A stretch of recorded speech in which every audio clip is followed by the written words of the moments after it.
Okay. Hello, hello everyone. This is a dark mirror play of mine. I'm Bob Davis, and if you want to contact me about doing it, we'd be more than happy to give you the information. I can be reached at 302-245-1802. Thank you very much, and I hope you enjoy A Dark Mirror. Cast of characters: Maddie McDonald, early 20s, female. Brenda Stewart, early 20s, female. Aaron Spicer, 40s, male. Tom Keller, 50-year-old, male. And Roger Willem, mid-20s, male. Time, the present. Place, in and around Boston. It is the first week of January. The Laboratory of Radio Astronomy International, RAI, in the Boston suburbs. There are several tables throughout the room with electrical components. On the center table is a large oscilloscope. The equipment is all functioning and lights flicker on and off as if signals are being received. 3 or 4 chairs are next to the tables. A short burst of sound and a line runs across the large oscilloscope. This sound is from an FRB. Note, FX, fast radio sound effect. Professor Aaron Spicer enters talking over his shoulder to Maddie McDonald and Brenda Stewart. This is the lab where we'll gather the information from the various radio telescopes that we were discussing. Is this where we'll be doing most of the analysis? Some will be done here and some in the upstairs labs. If you don't mind, Professor Spicer, could you direct me to the ladies' room? Oh, of course, I'm sorry. I didn't think of that before. It's a long trip out here, and I guess the snow we had last evening didn't help with the traffic coming out of Boston, did it? 3 inches and the world comes to a stop. Everyone's coming back for the New Year's break, I suppose. I'm glad you both made it here safely. Before we start, I guess you would like to know why you are both out here and the reason for this location. It is a bit remote. My apologies, but there is a good reason. We attempt to get away from any microburst activity or anything else that could affect this sensitive equipment. Talking about sensitive equipment, if you don't mind, where is... I'm sorry. It's down the hall on the left near the tracking center. It's one for all, but no one will disturb you. How disappointing. She has a nice sense of humor. She's a bit intense, but sometimes funny as hell. I like that combination. I'll have to remember that. Why don't you just pull up a chair here? I'm really glad to have you both enrolled in the program. We need some pretty faces to offset our collection of graybeards. I would hardly call you a gray beard. Withhold your judgment until you meet the entire staff. Here, move that chair over here. You'll be able to see the scopes better. How's this? Fine. Let's move another for Miss Stewart. That was interesting. By the way, the lock doesn't work. Someone tried to come in? No, but I did meet a guy named Clarence waiting outside. Ah, that's Clarence Wild, a lab assistant. Nice young fella. No problem, I hope. No, he seemed nice enough. I'm sure you'll get along. Now here, please take a seat. Let me go over what we do in this lab. As part of your PhD program, we try to challenge our students to not only see the universe, but to listen to it. I'm sure you're aware of the 3 locations in which we have installations of radio telescopes. 3? I was only aware of the ones in Puerto Rico and Green Banks, West Virginia. There are others? I see you've done some homework, and There are also ones in Canada and the so-called DSN telescopes in Spain, Australia, and California. Isn't that correct? DSN? Those are called deep space networks and are primarily used for tracking satellites that travel in deep space. yeah, they're part of NASA's Jet Propulsion Laboratory. Their mission is different. Deep space? Isn't that what you're tracking in here? No, deep space starts at about 1.2 million miles. We, on the other hand, are talking about light years away. Take, for example, this sound. This sound, we believe, comes from a source millions of light years away. It's a radio wave. We think we have pinpointed the origin, but there's a lot of distance between us. And a lot of universes. Yes, there are. For example, the Kepler Space Telescope discovered an exoplanet beyond our solar system. Isn't that the one estimated to be 300 million light years away and possibly could have water? Another Earth? I would like to think so, but as far as we know, it does not seem to have the elements to support life as we know it. I assume you mean water. That and some other useful elements like oxygen. The sound you heard was on channel 37, which is in the 600 to 614 megahertz range. The first sound, somewhat like what you just heard, was in the year 27 and from the Parkes radio telescope. It was just a single burst occurring now and then. Now and then? Yes, until 2018, there were only short but random microbursts. Then something very unusual happened. The bursts started to repeat every few days. Well, yes, exactly. And in fact, every 35 days to be exact, which is why you are both starting here. Will it be part of the SETI program, the Search for Extraterrestrial Life? Anything you don't know? Not sure. I've got to admit, you haven't done your homework. On the bookshelves over there, you'll find logs. These are used to record the radio sounds and the frequencies they arrive on and the length of the sound. We're also tracking the times and the number of occurrences. You mean we have to sit here and listen to that? That's worse than the cooking channel. No, we record each of these sounds and the information can be downloaded to your computers for tracking. You merely have to listen and record any unusual changes here in the lab. It won't take you long to interpret what the computer software has detected. Can we download the program? Yes, but we prefer that you use the logbooks here as well. I'll review your findings on a monthly basis. The other parts of the course are online, correct? Yes, and along with your lab work, there will be a run-through in June, where there will be a short break, and then your summer lab work will begin. Sounds like bikini time will be on hold this year. May I ask that you two both live together? No, Brenda lives a few blocks away and we carpool. I live with my fiance, Roger. He's a journalist and has been working for a small local paper up in New Hampshire for a few years. A journalist. Oh, I see. A problem? Not a big one. We only ask that you limit your discussion as to what you find here. In the past, some data has leaked out and very quickly we're inundated with requests for interviews.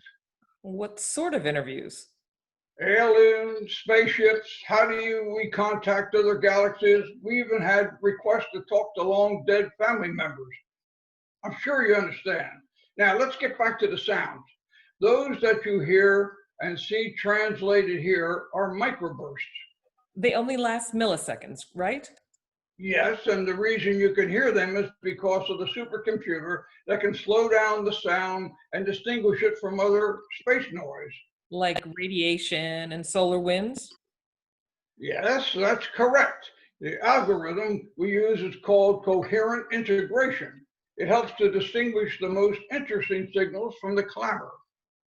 I read you get the most from the CHIME radio telescope in Canada. There are limitations from the ones in Puerto Rico and West Virginia. Who's conducting this class, Miss Stewart? Sorry. The CHIME has a far greater scope. It scans a larger area every 15 minutes. It is really a spectacular piece of technology. Now, before we move on, let's discuss your project for this semester. Can we hear what the signals sound like again? Why not? Here's the sound in its first burst, and here's the slowed down version. And that varies from time to time? Yes, and after a while, you'll learn a lot of interesting things listening to these signals. The variance in the sounds raise a lot of questions. Can I ask one now? Of course. We got up early to be here. Do we have any coffee? Sorry, yes, we have plenty. I should have offered it, Miss Stewart. Brenda, please. Oh, Brenda, yes. There is coffee in the upstairs lab where Clarence, whom you met, works. You'll also find in our refrigerator a generous supply of bottled water, thanks to the folks at Boiling Springs. Take as much as you like. My apologies for not telling you earlier. Any other questions? Where does most of the noise come from?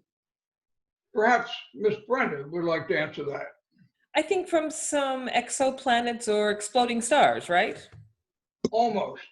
We have discovered that we also get some from the microwave oven in the lunchroom near telescopes. They have microwave ovens in Canada? They've come a long way. Because of this interference and others, our locations are carefully chosen, like this place. Long ride. Sorry, but now you know why. We will alternate your turns in the lab. Miss McDonald, Maddie, you'll be first in the rotation, followed by Brenda. Okay. Let's move on to the other lab and see what wonders have unfolded there today. Professor, one other question before we go. In the outline of the curriculum, it mentioned that we would be visiting the West Virginia and perhaps the Puerto Rican sites. When will that happen? Most likely sometime in September. That's after bikini season. There is light in the universe. Let's go upstairs and get some coffee. I need a cup myself. And did I mention that water is available all the time? Let's see what happened up in space while we were filling it down here. As they all exit, the lights are dimmed with only a single spot on the scope in the middle of the room, FX.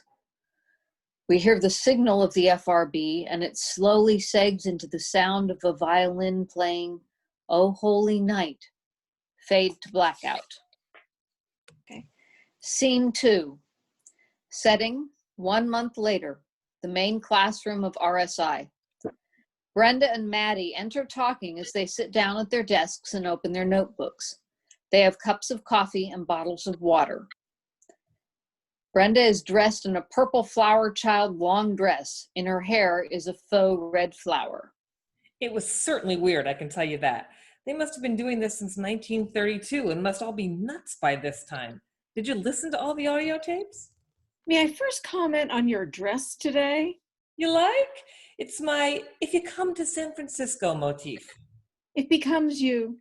Now, to answer your question, yes, and Roger heard the beeps the other night. He thinks it would drive him crazy. You and Roger got nothing better to do than listening to this stuff? I'm glad I'm single. We have limited our conversation to only the best beep signals. It's why we get along. The good times just keep rolling. Have any plans on tying the knot? Oh, not now. We will work something out later when we have both got our feet on solid ground. What a deal. Why buy the whole cow when you only want the milk? How's his job going? He may be sent on some assignments. Where? Afghanistan, Uganda, Bangladesh, or some other garden spot? I think Portland, the home of cement. I see why you only discuss beeps. For some reason, his editor thinks that a Mrs. Nightingale, the president of the company, makes for an interesting story, a sort of rags to breaking the glass ceiling journey. My kind of woman. Brenda, listen to these tapes. After a month of this, the sound really gets into your head. I'm sure there's an explanation. I think we are listening to 1,000 mice mating in Uranus. Where do you think of that stuff? The sound was driving me a little crazy, so I decided to skip the day-to-day and went to the reoccurring signals, the ones that started coming every 16 days. I think the system may have been hacked. Hacked? Who would want to listen to mice copulating? Maybe the Disney Channel's trying to get older viewers. I'll play it back. Here's the first 16-day signal. We hear the signal, and then we hear the violin playing "O Holy Night." What do you think? We've been hacked by a violinist in need of a tin cup. Listen to this. I'm now going to move up to the next sequence. We hear the same signal, and then the following. It's hard to believe, but he touched down in France for the first trans. It then fades out. Sounded like a football game. I think that was a report of Lindbergh's flight across the Atlantic. Whoever is doing this is having a lot of fun reporting history. I thought this was going to be boring, but by God, it's turning into more fun than a study of neutrino and quantum theory, which really is boring. Here's the next to the last one. We hear, today Japan invaded China in a clear provoking of, fade out. Maybe he's an out-of-work history professor trying to make history on his own. One more. She plays the signal back again.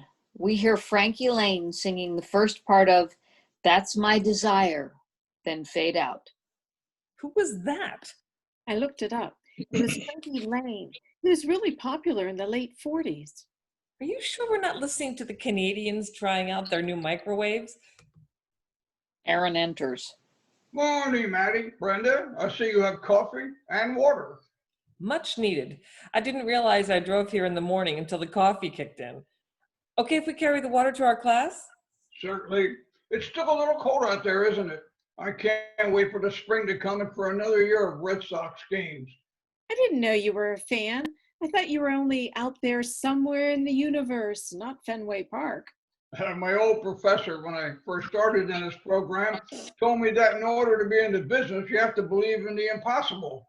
That's why I root for Boston.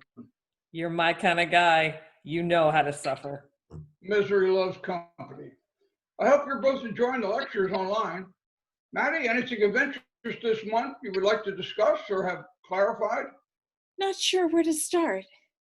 Really? That interesting, is it? Start with the football game. What? Something very strange happened. I think you should hear the audio. I've isolated the reoccurring 16-day sequence. She thinks we've been hacked. What exactly have you heard? Here, you can listen and tell me what you think. Let me get those headphones on. Well, something's having fun with us. I'll have the technical staff look into it. Clearly, it has to be somebody with a good knowledge of electronics and how we receive our data. It's transmitted to us from Berkeley, California, right? That's right. I guess someone interrupted it along the way. I can't wait to hear what our hacking friend comes up with next. It's the first time I ever heard of it happening. Well, the beeps were a lot clearer than the lecture on the ANITA findings from Antarctica and the quest to find the neutrinos. Mind-boggling. I'm sorry about that. There are several theories as to where and even if they exist. Neutrinos can be confusing and elusive. If my lecture confused you, drop by my office, Maddie, and we can discuss further. Now, I have to be going. My door is always open. He looks directly at Maddie, then turns quickly away, and he exits as the lights fade out with only spots on Brenda and Maddie. It is 1 month later. It's been a month, and I guess our technical wizards can't figure out what's going on. What did you hear this month? I think our guy's a frustrated disc jockey. We hear the signal and then the beginning of Tonight from West Side Story and fade out. He must be depressed. He's into Broadway. Why do you think the signal just fades out? Beats me. Here's the last one. We hear the signal and then today, June 17th, China exploded a hydrogen bomb. It was the beginning of the sound fades out. Now I know why he's depressed. How did he get into our scope? The next time he talked about the Space Shuttle Enterprise and the development of the neutron bomb. It's like an old edition of the evening news. The last one was the best. It was about the Rotary clubs having to allow women to join. Finally, something worthwhile. That was it? There was another short burst about Oliver North. I remember something about him. He and the signal both faded quickly. Maybe the hacker guy has a weak device. Don't you just hate that? It's not exactly what I meant. I'm going to ask Aaron if I can go out and look at the stuff at the Gemini telescope in Hawaii. I am sick of this winter. Good luck. Did you listen to the lecture on multiverses? My God, he is really brilliant. I like the discussion of multiple Big Bang occurrences. Sort of got me thinking along other lines. I'm starting to see another side of you. Did you think I was just another pretty face? I have a question for you, and I'm sure you thought of this already, but indulge me. Suppose this stuff we're hearing is from some other universe out there. Possible, I guess. It would make the listening more thought-provoking. My bet it's some nerd in the SCTI program that is frustrated that he hasn't found any extraterrestrial life. Speaking of nerds, I've got to be going. I'm meeting with my restroom buddy, Clarence. He invited me out for a drink. Clarence the lab rat? He's only an assistant lab rat. He hasn't gotten out of his maze yet. So in the meantime, he's offered to stand guard outside the bathroom. You don't get gallantry like that anymore. He's from San Francisco. She looks at Brenda's dress. I would never have guessed. You mind if I listen to your recordings? Knock yourself out. Roger's coming to pick you up, isn't he? It must be nice to have your own rat. I'll tell him that. We're going out to dinner. That is, if he remembers. Last I heard, he was watching a YouTube on the history of concrete. You should have a lot to talk about.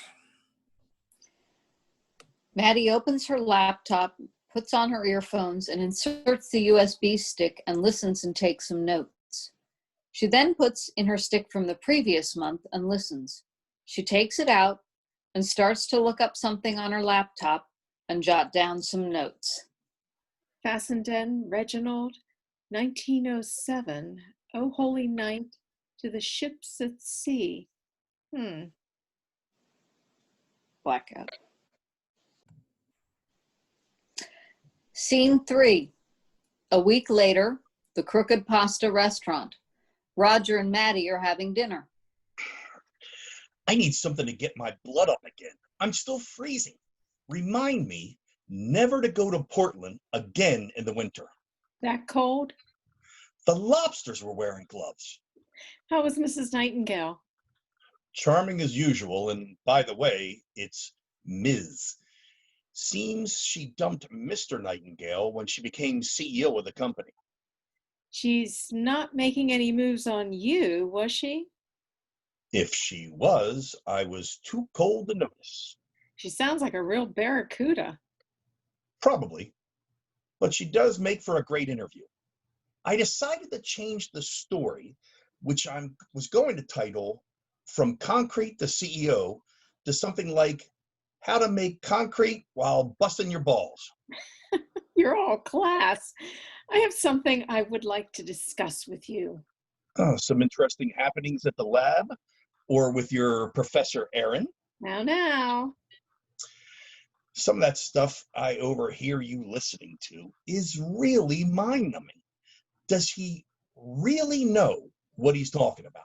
He is one of the most brilliant and fascinating people I've ever met.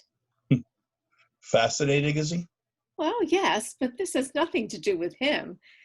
I'd like your input on something entirely different. I welcome the change. I'm stuck in cement and I have to get this story to Myers tomorrow. Okay, shoot, I'm all ears.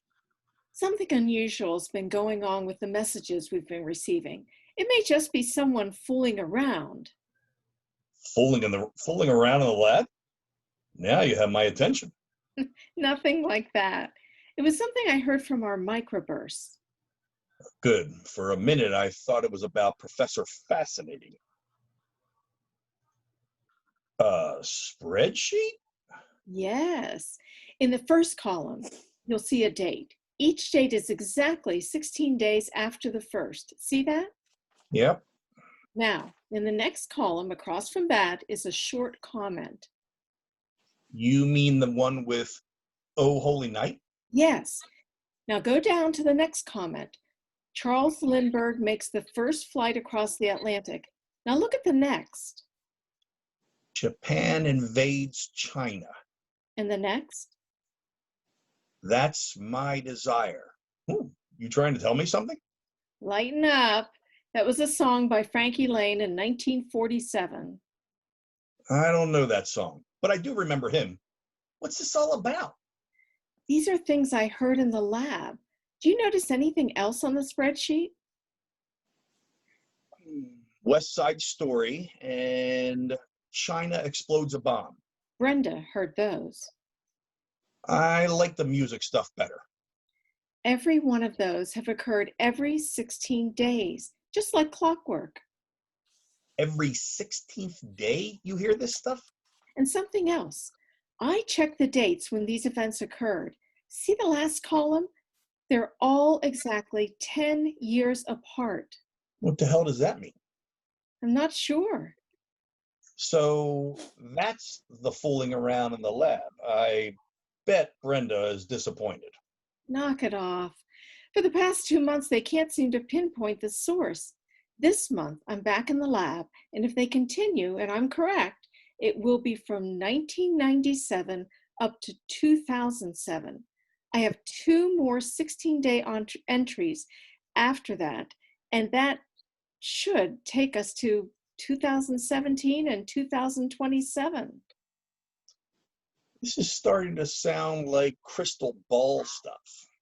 The last thing I heard was that Korea was discussing details of its nuclear capabilities. I think we're getting a message. A message? From whom? Some crackpot that's got a nose for the news and somehow has gotten into your intergalactic space program? Come on, Matt. This is stuff from the Sci-Fi Network. You're a scientist. You don't really believe I it. don't know what I believe. The other days in the month, it's just sounds like signals from someplace that is 300 million light years away. Then every 16th day, we get another bulletin on our SETI-scope. Doesn't that strike you as strange? And to boot, all the best guys in RAI can't seem to find out where it came from and who's sending it. What do you think of that? Fascinating. Like that professor of yours. Messages from some other planet? Hey, that would make a really great story. No, Roger, no. Come on. It's a much better story than the Nightingale's concrete factory. Messages from space. The Green Man Gazette. This could be a career changer. You can't do that. Why not? Because at this point, it's just a theory. And if Aaron knew I was talking to you about this, he'd go ballistic. What's this guy doing? Playing God? He can't keep you from talking about things like this, and he sure as hell can't keep me from writing about it. I don't like this guy, and I haven't even met him. Promise me, Roger, you will not write anything about this. Why? It's a great story. Aliens are rewriting history. You really think someone out there is trying to contact us? I don't have to reveal the source. That's a journalistic privilege. Stop! I could get thrown out of the program. They're very sensitive about what comes out of the lab. Promise me you won't write it. It's only my theory, nothing more. Promise, please don't do this. Ugh, I feel like Jimmy Hoffa, stuck in the wonderful world of cement. Okay, let's give it a rest. I have some news. What? In order to put depth into my story, my wonderful editor-in-chief, Mike Myers, has requested that I go back and tour the factory next week. How's that for excitement? Winter in Portland, Maine. Could this be a Pulitzer Prize in the making? I'll miss you, but in the meantime, I'm starved. Let's have some food. Lights down on table as it is flown off. Roger exits. Lights up on the classroom. Maddie is reading her notes as Brenda enters wearing a Hawaiian-style blouse with a lei around her neck and a short colored skirt with boots. I wonder when they'll fix the lock on the all for one and one for all bathroom. What's with the aloha outfit? Subtle approach. Driving in slush is getting to me. Good luck. Not sure Aaron will get the clue. You gotta keep trying. Maybe Clarence will put in a good word. We had a fine time last night, and every morning he's standing like a bank guard at the bathroom. We seem to be on the same deposit routine. You kill me. What's with all the papers? It happened again. More from outer space? The third burst was interesting. Look, here, under 2017. North Korea threatened thermonuclear war. That's no big deal. They do that every week. Are you ready for the next? According to your 10-year theory, that would be 2027. That's not even here yet. What you got? Listen, 100 million people are no longer. Are no longer what? Stop there. It just faded to the normal signal again. This is like a daily soap opera. Keep them hanging until tomorrow. Somebody or something is really yanking our chain. Have you discussed this with Dr. Aaron yet? I have a theory about these messages. Oh? Yes, think about this. Why are we the only ones getting them? Who says we are? If someone else is, why aren't they reporting them? I haven't heard from anyone, have you? Well, no, not yet. Not yet. It's been 3 months. You mean all those people with all the radio telescopes are spending their time ignoring these messages? Not one peep from a group that loves to startle the world with their discoveries. Doesn't that seem a little strange? Suppose now just suppose. I know this sounds crazy. Aaron enters carrying his usual collection of notes and a textbook. Morning, ladies. How are you both today? Out of these earthly bounds, so to speak. Well, I see you're on top of your game today, Brenda. The only thing you're missing is a grass skirt. By the way, I get it. Now, on a more mundane level, I have a staff meeting in half an hour, so let's get at it. I believe that you were back in the lab this month. Maddie? Before looking at my report, can we discuss something? Sure. Have you made any progress on where these strange messages may be coming from? How are the technical guys doing? This is starting to freak me out. Well, I can see why. Don't they bother you as well? Well, yes, they do.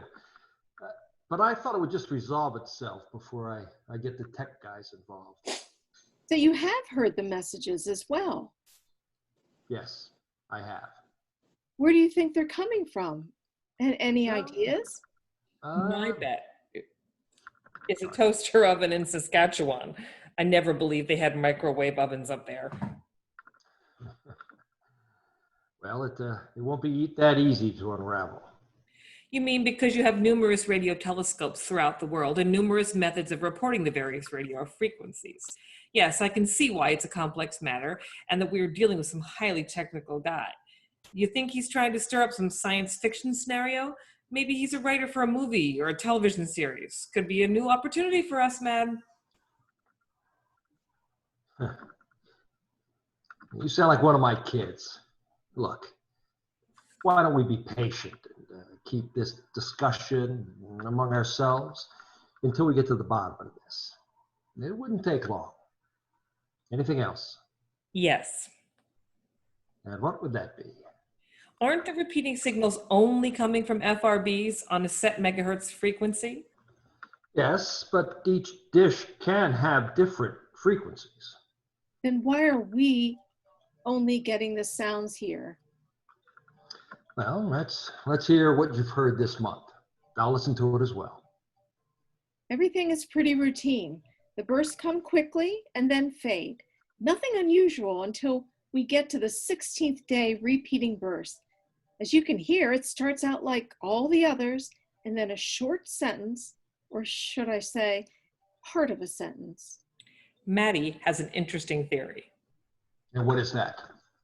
I went back and traced the first sounds, the violin playing, and then looked up with when the next event occurred. I see. And what did you conclude? The violin appears to have been played over the radio for the first time in 1907 by one Reginald Fessenden on Christmas Eve to ships at sea. He also read some scripture from Luke. Yes, I heard about that. I then looked at each message we received on the 16th day. The events mentioned are moved up by 10 years, and this month is even more interesting and alarming. Do you think someone is trying to tell us something? Yes, someone is. The question is, who and from where? A thought. Suppose that the signal was coming from out there someplace, millions of light years away. They would have to be pretty advanced to do that. Yeah, I think they would have to be. What's your point? Could they change the frequencies? Maybe others are getting the same messages. Well, I guess if you really want to believe Maddie's theory, that anything is possible, but we, and now you, as scientists, have to get some proof of this theory, don't you? I have to admit, it is food for thought. The last message is a little concerning. 100 million people are no longer. Did it end there? Yes. Wherever or whoever really knows how to get us hooked.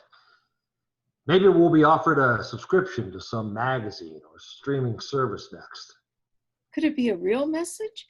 Suppose 100 million people died from a virus or a bomb or something even worse. I know you're concerned about this, and well, we are too. And we will get to the bottom of it, okay? Let's change the subject.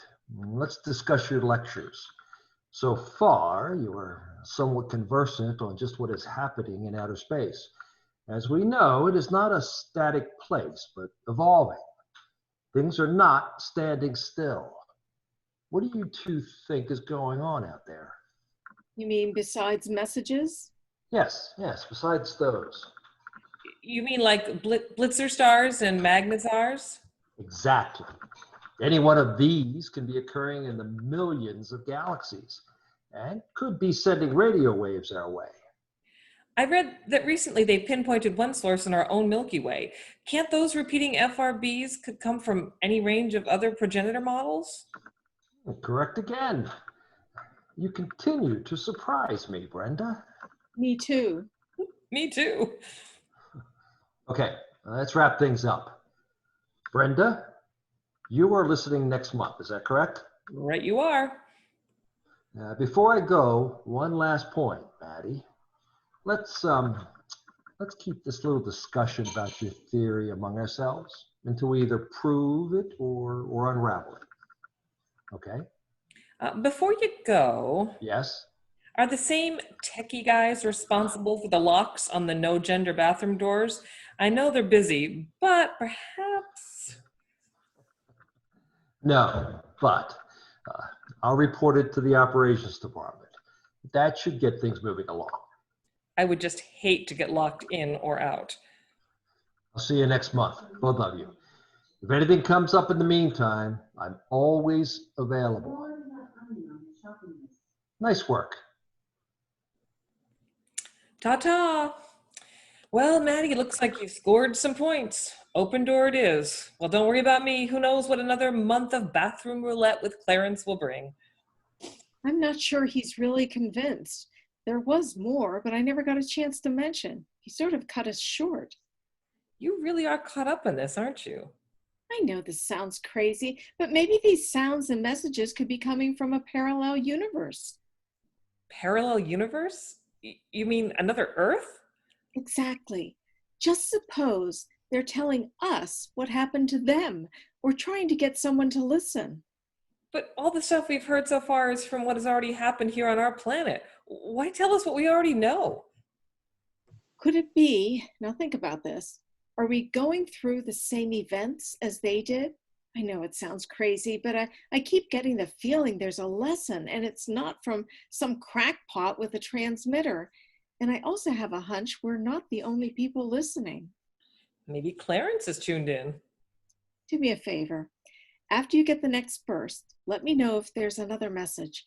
I sure would like to know what happened to those 8 million whatevers, okay? Sure. Just a thought. Yes? If it doesn't bother Aaron, maybe we should bag it as well. It just doesn't seem important to him. Maybe he's been through this before.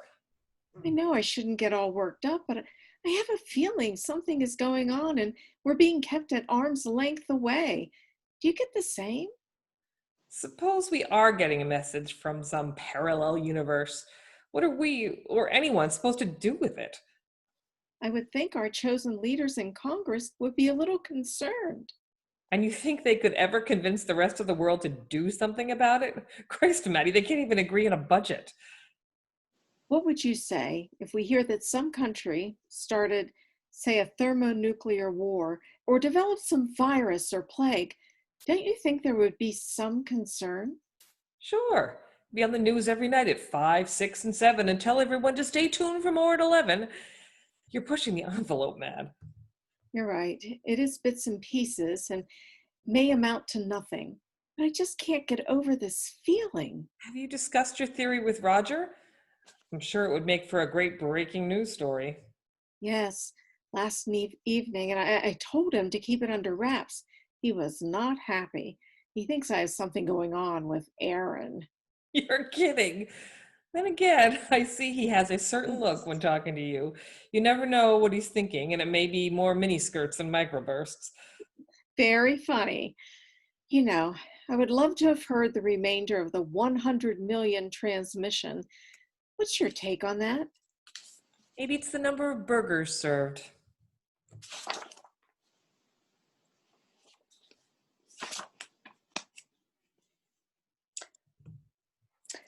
Scene 4, 2 weeks later, the living room of Maddie and Roger's apartment.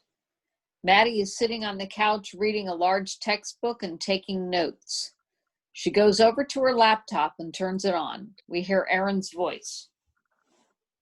In this discussion, we will focus on the so-called first detection of radio frequencies by Carl Jansky. These occurred in the Bell Labs in 1932. He surmised they were from the Milky Way and the constellation of Sagittarius. Please refer to the illustration on page 51 of your textbook. This initial discovery was further expanded by Gerd Reber, who built the G-meter parabolic. Roger enters. He has on a raincoat and turns and shakes out an umbrella and places it in the hallway. It's terrible out there. The damn rain was coming down sideways. Getting a cab from the airport was horrible. The line was about... You look soaked. Take your raincoat off and go hang it in the shower. But first, take off your shoes. They're making squishy sounds. Did you get anything to eat? No, I thought about getting something at the airport, but I was so late getting there, I almost missed my flight. Can you put on some coffee? No, skip that. I'll have some wine. I need to warm up. I'm going to get out of these clothes. I'm soaked to the skin. Be right back. He exits. Okay. Anything else I can get you? We don't have much. How about a sandwich or eggs? I think we have some... What? Do you have any eggs? I think so. Yes, we have some. If you don't, a sandwich will do. Eggs it is. How did the interview go? Like the weather. Shitty. Sorry to hear that. How do you want your eggs? Entering wearing a bathrobe and drying his hair with a towel. Sunny side up. We need something to brighten up the gloom. He comes in behind her and kisses her neck. She turns and kisses him. God, I missed you. I thought I would never get back. Everything's a mess out there. What I do for a story. I was worried. They said the rain may freeze. I'll put these eggs on toast. Still holding her and nippling at her neck. How about dessert before dinner? I need to warm up. So good, that soup. Yes. Let's eat first. That's the proper order. Besides, I didn't have anything to eat either. I did miss you. She kisses him one more time and then returns to putting the eggs in the pan. The pan's hot. These will be ready in a minute. Why don't you open a bottle of wine? That'll warm you up. There is one in the cabinet. I think it was the one Brenda brought over. Toast? The official brush off. Sure, toast will be fine. I'll get the wine. Can't get rid of this chill. Any mail? On the desk. Nothing important. Couple of pieces of junk mail and the weekly reminder from Congressman Tom Keller to be sure to vote for him. I don't understand why he wants to continually run for Congress. Why would anyone volunteer for the abuse? The eggs are almost done. Get some silverware and napkins. Coming right up. Menage a quatre. Where did she get this from? A cat house? Here you go. Chef's special. I'll be right back. Chef special? This wine's not bad. It has the taste and bouquet of the Frenchman's feet that stomped on the grapes. Thank her for bringing it, and please ask her for the antidote. It can't be that bad. Well, madam, let me pour you a glass, and once you catch your breath, I would value your opinion. Oh my, it does sort of take your breath away. As well as falling arches. Pretty color. Looks a little green. Just guessing, but perhaps you just have to get used to it. One would have to live long enough. These eggs are sensational. So much better than the airport food. I'll take that as a compliment. I take it the tour did not go well. I can assure you it will not advance my career. I found out after taking Mrs. Nightingale that she will never sing in Berkeley Square, nor will my piece ever see the light of day. Sorry to hear that, Raj. You put so much work into it. Well, the subject matter was the problem. I found out after 10 minutes of touring the factory and talking to the production manager that I was nodding off. I really don't think anyone gives a good damn about cement. I'm not sure Miss Nightingale is all that excited either. My career in journalism could be in jeopardy. I'm starting to like this wine, or maybe it's numbed my brain. You sound a bit down. I have to get this article to the boss, and I found out that making cement and concrete is not only boring, it's a lot more complicated than I thought. I have something to tell you.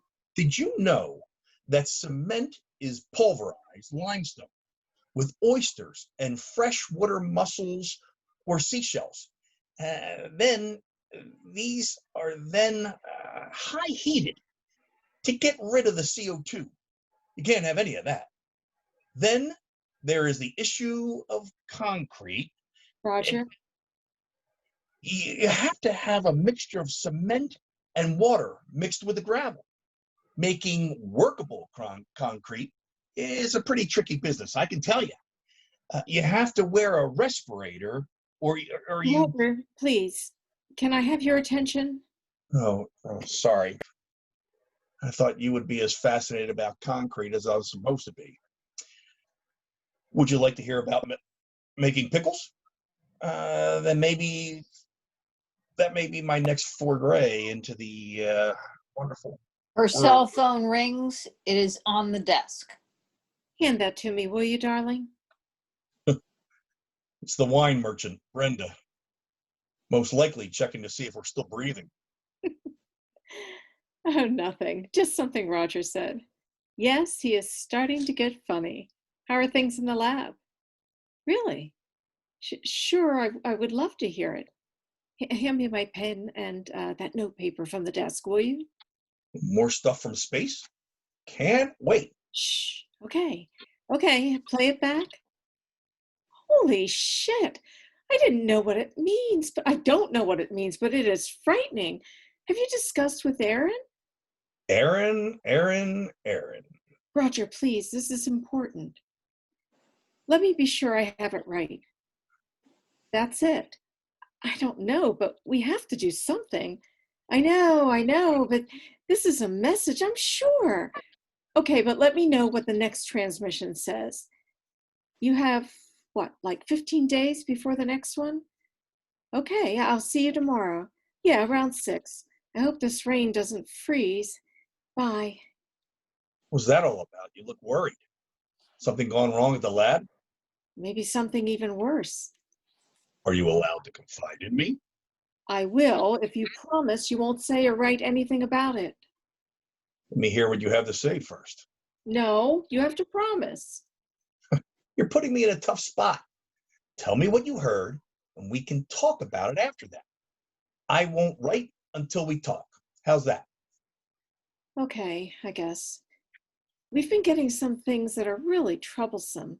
Last message said that 100 million people no longer. No longer? That was the end. We don't know what it means, but according to my theory, it occurred in the year 2027, their time, or maybe our time. I have no idea what you just said.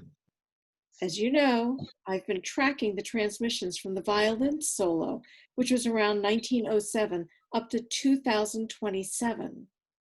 And where is this coming from? I believe out in space. But here's the weirdest part. The events are exactly the same as what has happened here on Earth. Really? The same events? And today's was even a bit more ominous. It was received last night and was for the year 2037. And listen to what it said. 8 nations have launched for the second time in, and it ended. Launched? What? Spaceships? Are you sure that somebody's... I don't know who or what all this means, but that previous one said 100 million people lost. Was this part 2 of some time like a nuclear war? Jesus, Maddie. Do you really think that's what happened? Roger, suppose we are listening to some past history from a planet similar to ours. I mean, could these events coincide? Similar to ours? What does that mean? A parallel universe, a replicate of our own. Really? And you believe this? I think I do. Mad. You can't be the only one hearing this. Someone must be as concerned as you are and came to the same conclusion. I agree, that should be the case, but somehow our equipment seems to be the only piece getting the transmission. The big question is, why? Your fascinating Aaron must surely be trying to decode it or do something to clear up what you're hearing. With the fascinating thing. He says he is, and we talk about it, and I think he likes my theory, but it's been 3 months and nothing is happening. Just talk, and the transmissions just get more. Let's step back for a minute and take a look at this. Let me put on my journalist hat and ask a few questions. Like what? All right, to start with, Aaron, why is he trying to keep this a secret? Why does he keep trying to lay this off on some outside source? Doesn't this bother you a little bit? Well, yes, it does, but Is it possible that he's involved with some government cover-up or something like that? There's a lot of guys, and I mean, there's a lot of whys, and you don't know, you don't seem to have any answers. I don't get it. The pieces don't seem to fit. I'm convinced what we're hearing is coming from a parallel universe. And just where is that? Not sure, but out there somewhere, millions of light years away. They had everything the same: train, plane, cars, even wars. Really? It's pretty esoteric. I think we're picking up either their history and somebody is warning us as about the direction we're headed. I know it sounds crazy, but just suppose I'm right. Suppose you are. Maybe it's my reporter nose, but I smell a rat. You may be reading too much into this. I don't quite get what you're... And let me ask another question. If what you are theorizing is true, and Aaron buys in, could it be he is waiting to be the one that makes the big announcement? He won't be the first to take credit for his intern's discoveries. You really don't trust this guy, do you? I don't like that he appears to be throwing cold water on your theory, Matt. And for what reason? Maybe he's booking a surprise speech at the UN. You should be getting answers, and damn it, you're not. Don't let this guy off the hook. If you don't want to do that, then give it up. I can't let this go. I'll say one thing. This is a lot more interesting conversation than the making of cement. Does Brenda share your theory?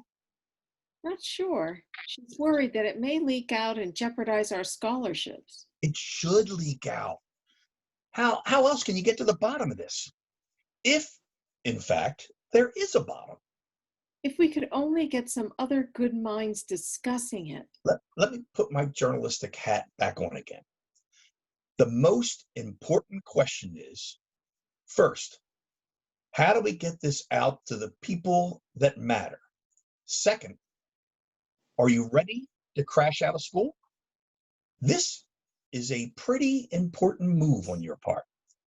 Did I mention our future plans? I know. This is a big story, Maddie. It's not some so-called lab rat dreaming up some end-of-the-world scenario. I would like to write about it. No, you can't. You promised. No, I did not. I said we could talk about it, and then I would decide. You can't just sit on this. We were told by Aaron not to. I don't care what your wonderful Aaron said. I'm a journalist, and I write news that people should hear. It's what I do. It's what our future will be about. Me making a living to support you and our family. Do you think he gives that 1 minute's thought? I have a stake in our future too. You're going to get me thrown out of school. I worked too hard for this. Then I suggest you have a long, hard discussion with your professor and ask why he's not allowing something this important to have the public informed. One last point. And what would that be? This is the type of story that could make a career for me. It is important and must be told. It's not only our future, it could be a lot bigger than that. Think about that. In the meantime, I'm going to bed. Roger, don't do this. Come back. Don't do this. Curtain. End Act 1. Go, Vic. Act 2, Scene 1. Setting the lab 15 days later. The lab is... Suddenly, the oscilloscope bursts into action. We hear the beats of the radio waves. They continue for several seconds and then seg into a news report. Winter is here. Mankind has finally... Goodbye. God can... Brenda Enders wearing a sweatshirt with the words "being spaced out is not all that bad" on the front. She goes over to the recording device and turns it on. We hear the message repeated. Goodbye. Goodbye, God can... What the hell? Winter. What winter? She picks up her cell phone and calls Maddie. We see Maddie downstage taking the call. Hello? Maddie, listen to this. Okay, play it. I don't know what it means. Why the goodbye? Are they checking out? Why has God suddenly appeared? You think the guy just would get sick of the shtick and decide to go into meteorological forecasting? Mankind has finally done it. What? Destroyed the world? Let's go back to the last one. Maybe that will give us a clue. Let me play it. She turns on the recorder and we hear the previous message. 8 nations have launched for the second time in... Jesus, Brenda. I think the message is they launched nuclear missiles, and maybe that's the winter thing. Let me do some research and I'll get back to you. Can you meet me at the library? I'll be over in about a half hour, okay? Yeah, sure. You think I should call Aaron? Not yet. Let's do some investigation and then we can see what he has to say. See ya. Okay, see ya. She gathers up all her books, as well as the tape recorder, as the lights go down on the lab and up on a table in the library. It is a half hour later. Maddie enters with several books and starts to read quickly through them. A few beats later, Brenda enters. Found anything interesting? Here's what Wikipedia has to say. Nuclear winter is a severe and prolonged global climatic cooling which can occur after widespread firestorms following a nuclear war. Any more good news? Listen to this. Following the nuclear war, there would be a greenhouse warming effect which would raise the surface temperatures, which would then kill off what remains from the winter effect. You think that's what's happening to that Earth-like planet? What do you think? Suppose this scenario happened. Our friends in North Korea, the Soviet Union, China, France, the UK, Canada, and us all fired off nuclear missiles at each other. I mean, that's 8 countries, and voila, we have those that the message mentioned. Could be. They all have nice, tidy stockpiles of nuclear weapons. Perhaps by the years mentioned, there could even be more countries armed to the teeth. Goodbye seems like the appropriate send-off, don't you think? Maybe they were calling on God to intervene. I can just imagine him sitting on some star, shaking his head as he watches a repeat performance and questioning why he even bothered making Adam and Eve in the first place. I hope he's not listening to you. I hope he's a she. Let's get back to this nuclear theory. Okay, let's see if I understand what you're suggesting. You think what we are hearing is a composite of the years leading up to the eradication of that Earth-like planet, some millions of light years out there. Is that it? Maybe God is sending the messages. Perhaps she is. Now what? I don't really know. Maybe we should tell some people. Mad, do you really think the world would listen to 2 young girls from the wonderful world of astrophysics? Roger wants to write about it. He says the story should be told. He wants me to convince Aaron to let him do it. What happens if Aaron refuses? He seems pretty determined to do it anyway. If he does, we will, or rather you will, be in danger of being kicked out of school. Tell me, Brenda, are you with me on this?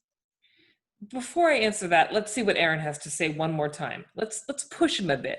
Maybe he'll start to become a believer. If he buys in, Roger can write the story and all will be well. He says if he writes it, he wants to contact somebody that people would listen to, you know, to give some credence to his story. Who's he going to contact? I mean, who's going to believe this? The Kardashians? He mentioned a guy called Tom Keller, who's running for re-election of his congressional seat. Would Keller be willing to gamble on it for re-election? I find that hard to believe. It's a long shot. The Star Trek fan club may vote for him, but after that, the pickings could be slim. Why don't you tell Roger that we should wait for the next message? Not a bad idea. It would give you some time to convince him that he's fooling with your education. Can you do that? Aaron enters.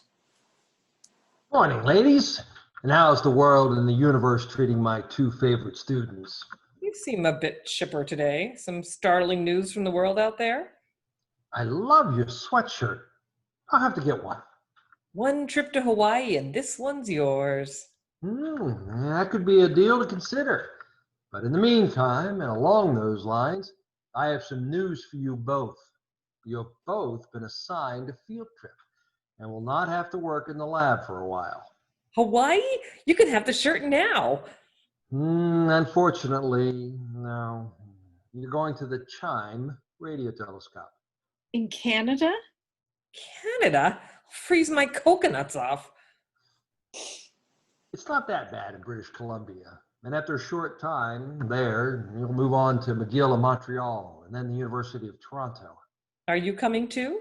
Oh, I wish I could. But no, I'm tied to the university. I had no idea we'd be going so quickly. Well, it'll give you a chance to observe how neutron stars orbit around other stars and the mysteries of black holes. As you're aware, no doubt, the signals are processed by the X engine that you will find fascinating. X engine, isn't that the supercomputer? Exactly. It's used to process 100 billion bits of data every second. You should both find this fascinating. I'm finding things here pretty fascinating. I'm sure you do. When are we supposed to be there? End of the month. So soon? For how long? I would think 6 months. 6 months? This is quite a change in the curriculum. 6 months? I will miss you both, but you can continue your classroom work online. I'm sure you'll find this a once-in-a-lifetime opportunity. Any questions? There is something. Don't worry, we'll take care of all the travel arrangements and accommodations. It's not about the trip. It's about the messages we're receiving. I would like to play you a recording of the last one. That won't be necessary, as I'm a bit pressed for time. All of your instructions will be in your mailboxes. Please listen to what we heard. We're concerned.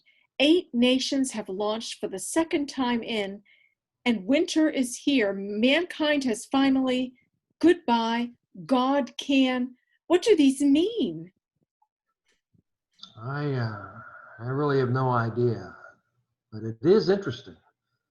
I'm sure it'll be clarified once we solve the system issue. So let's table that for now. I must go, as I have another class to attend to and a board meeting to follow on, so I will... On a more pressing issue, will you mention to the board the lock on the bathroom door? Nothing's been done. I'll make a point of it. One last reminder before I go. Please remember that what we discuss and discover is not to leave this school without my review and permission. Let's treat it as classified information, shall we? What the hell happened? I think we just got the shuffle off to Buffalo thing. I don't remember any field trip this early in the program, do you? He didn't even want to discuss the messages. Am I reading too much into this? He did seem indifferent. Shit, this is far more interesting than pulsars and exploding stars. I mean, who doesn't like Frankie Lane? I have to get some sort of clarification, or Roger's going to write the story. Can you buy some more time with Roger until we get another shot at Aaron? Come on, you know how to handle men. What do you mean by that? You're asking me? I'm new at this. I only recently started working in bathrooms. He won't be happy I'm going away for 6 months. I have to admit, I'll miss my morning rendezvous. This is turning into a real conflict. He's not going to be happy. Shit. Maybe I'll bring it up tonight after a couple of beers at the Burger Delight, his favorite place. I think he'll be in a more receptive mood. You could ease into it by talking about pouring cement. Just saying. You really don't have much experience. Lights down on the lab and up on a table downstage at a fast food restaurant. They have a couple of burgers and drinks on the table. There is some tension. This burger is cold. So is the beer. Want another? I'll join you. Another beer? What's going on, Maddie? Never seen you drink 2 beers. We have a problem I would like to discuss. Anything to do with my writing? I am being sent to Canada, British Columbia to be exact. Canada? Must have really pissed someone off. Is this because of your message theory? I think so, and so does Brenda. We can't even get him to discuss it. Kind of weird. How long will we be gone? A couple of weeks? Yeah, I understand British Columbia is really a beautiful place, so it can't be all that bad. 6 months. 6 months? Are you crazy? You can't be serious. Do you really care? Of course I care. I'm worried about us, Roger. This seems to be driving a wedge. How does Herr Professor fit into this? Is he going too? Of course not. He's sending us. I think he wants us out of the way. What the hell is going on, Maddie? I don't like any of this. It's a big surprise to us as well. We knew there would be field work, but not this early in the program. So it is linked to your theory. Why else I would... think so. So he won't discuss it, and now you are asked to go away for a while. Sort of puts some intrigue in the story, doesn't it? You promise. Don't worry, I'm not writing anything, but I am doing some background work on your professor, just in case I do decide to write the article. What? Oh, Roger, this could cause us a great deal of trouble. Calm down. I'm just collecting public information. Like what? Like I found out that he is involved with some earthly pursuits as he looks toward the heavens. Did you know he's a board member of the Boiling Springs Water Company? Really? I guess that explains why we have all that water in our fridge. Perks, I suppose. Any other startling news? He's also a member and maybe the president of a group called Scientists for Life. Ever hear of it? He's also involved in some local politics. He was a councilman for the precinct where the school is located. Got a few irons in the fire. He's been married a couple of times and has 2 adult children. Most of the other stuff has to do with his educational background. Pretty impressive and would make for a great interview. That will never happen. Pretty boring, actually. Maybe we should drop the whole thing. Tell him you made a mistake and that it's just some weird guy sending messages. If you're right, my bet is he would cancel the field trip. I don't want to go. I don't want you to go. You know, Maddie, something bothers me about this whole thing the more I think about it. And what would that be? You have stepped on some toes. And whose toes do you think we stepped on? My God, all we're doing is reporting what we heard. Why is that getting us shuffled off? I don't get it, and I don't want to give it up. But I'm begging you, don't write the story yet. Okay. Look, maybe while you're seeing what you can find out, I'll do some more digging. Be careful. You know, if you're correct, the word should get out.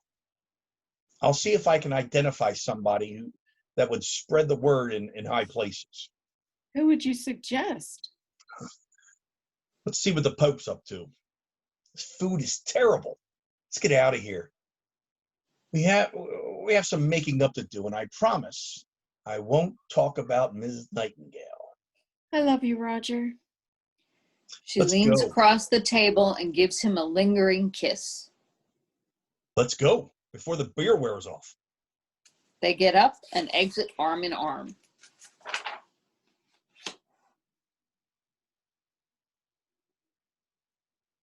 Okay. Act 2, Scene 2. Maddie and Roger's apartment the next morning.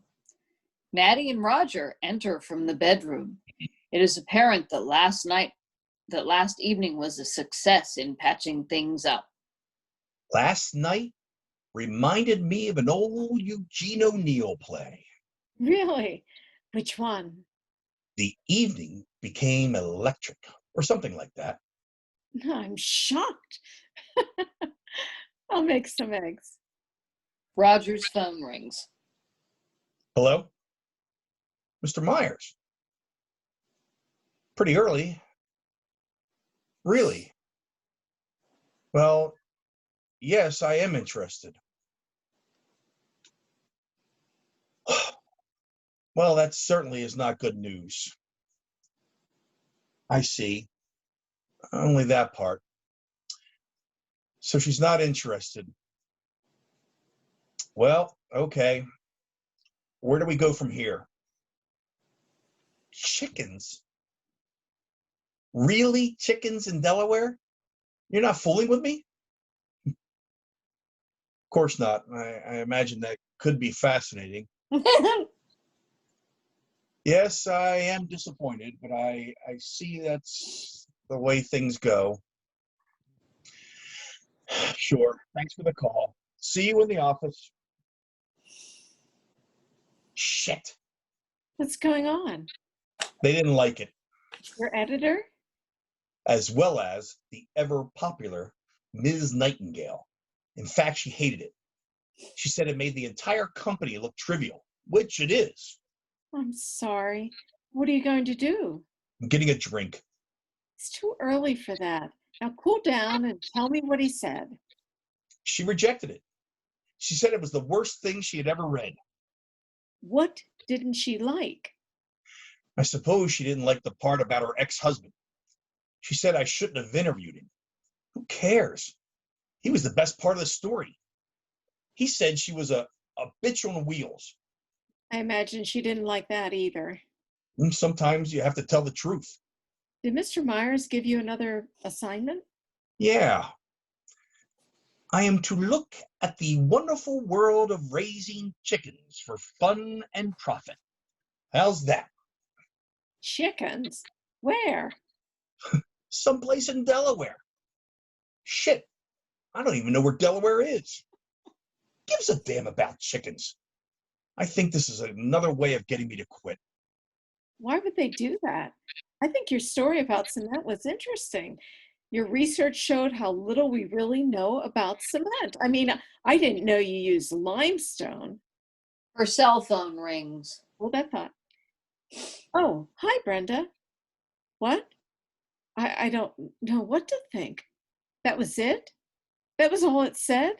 Nothing else? Not even a beep? Holy crap. Now do you believe?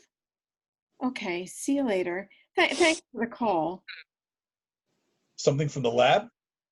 I'm getting a drink if you want one. Only water, don't worry.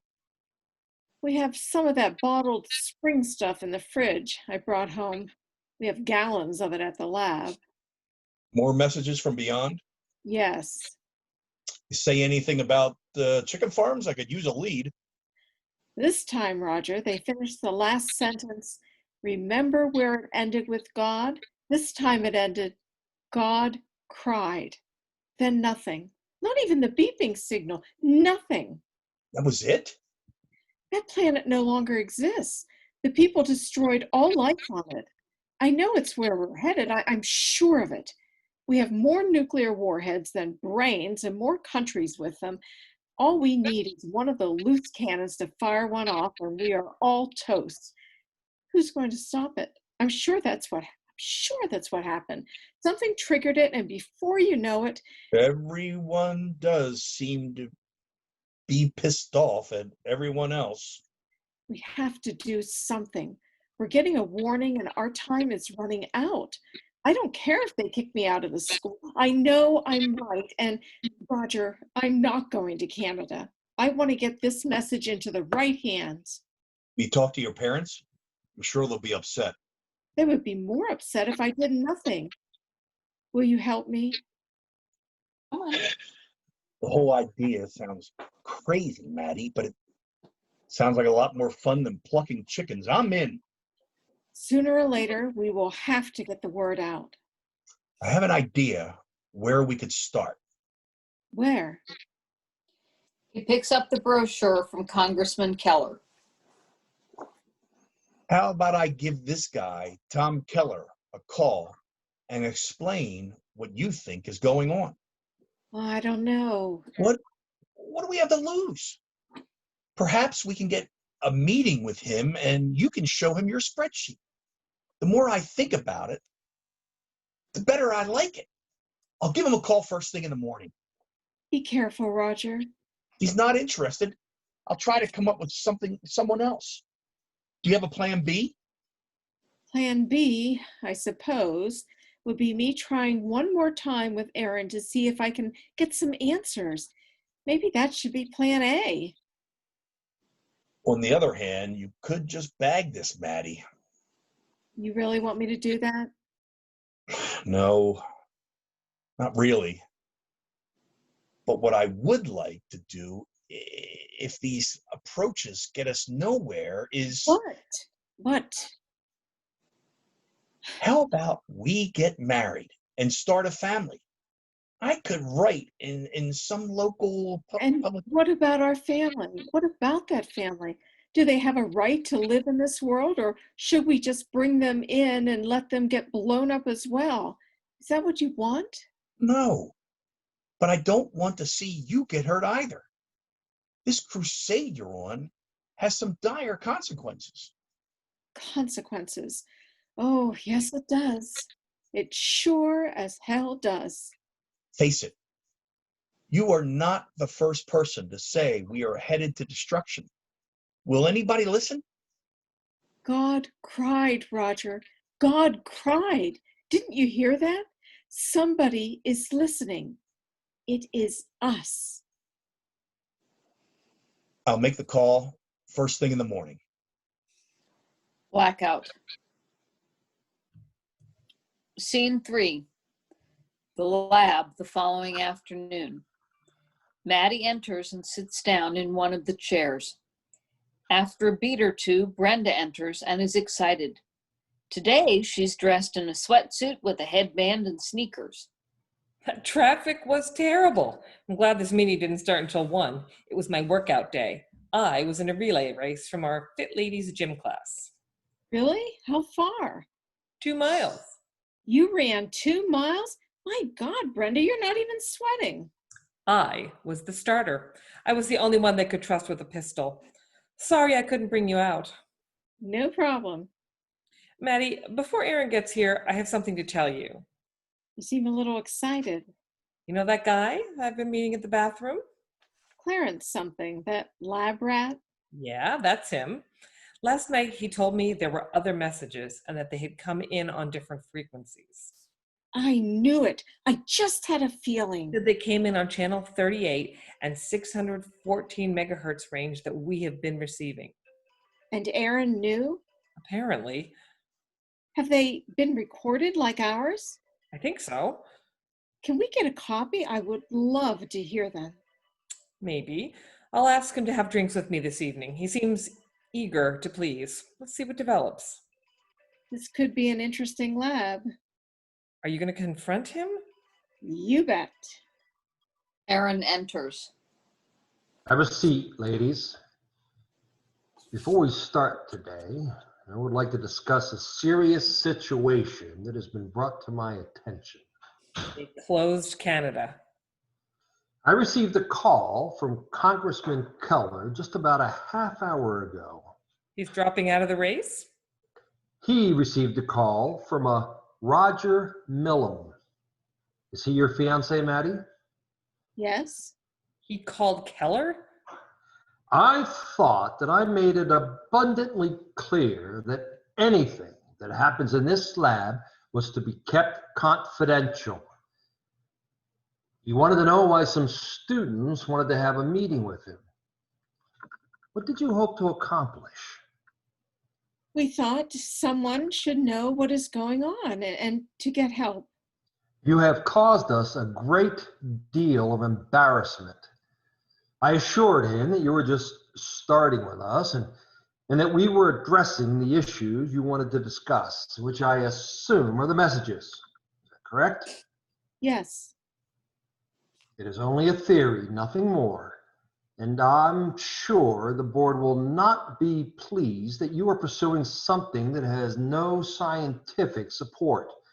We cannot afford to lose our grant monies, which incidentally help to supplement your tuition as well as the important work we do here. I'm sure that she didn't mean to do that. I didn't expect to hear any more about this from either of you or your fiance. If I do, I will have to ask you to drop out of the program. Professor Spicer, can I ask you a question since this is the first I've heard about the call? What would that be? Why won't you even discuss the messages you've been hearing with us? Perhaps if you have done that. I have made myself clear. With all due that. respect, you have not done that. We sit and listen to these disturbing messages and you are not only hearing them, you're hearing others. Isn't that true? My position is We that don't it, give a good goddamn about your position. We are not robots, students, human beings that are worried about these messages. We are not the only ones getting them, are we? They're coming in on other frequencies. Isn't that right? What are you hiding? Don't deny it. We know there are others. I don't wish to discuss any of. But we do wish to discuss. Enough of this beating around the bush. If there are other messages, we have a right to know. Let's cut the crap and help us to fill in the gaps between what we are getting and what you are hearing. There really is not a good reason to. Stop! If you keep playing hardball with us, I think it may be time for us to do the same. What do you mean by that? Are you threatening me? Yes. Ooh, you go, girl. My fiance is a well-known and respected journalist, and he would just love to write this story. Ah, would he? And what would he write about? Your theory? Yes, and the messages we have both received about worldwide destruction and how you refuse to let the rest of the world in on your little secret. How about you threaten the two young, eager students with expulsion? That angle should really be great for this institution and its financial needs. Want to hear more? She has some great points, don't you think? What are you hiding? Hiding. I'm not hiding anything. Then why didn't you tell us about the other messages? There are reasons. So you admit there were more. Yes, there are other messages. Are they something that happened some light years away? Is that what we're hearing? I don't see why that's so secretive. Others must have heard them as well, right? You are not the only ones getting the messages. Who else heard them? Are they different from what we heard? Yes. Then you were hiding this from us. Why? Before we go any further with this discussion, I must have your reassurance that anything you hear will not go out of this room. Agreed?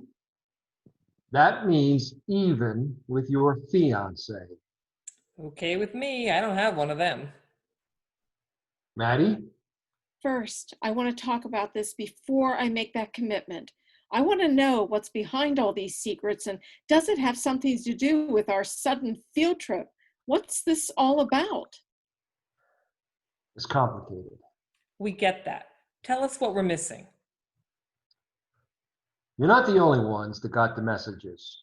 That's true. We have received them on other frequencies and at other times.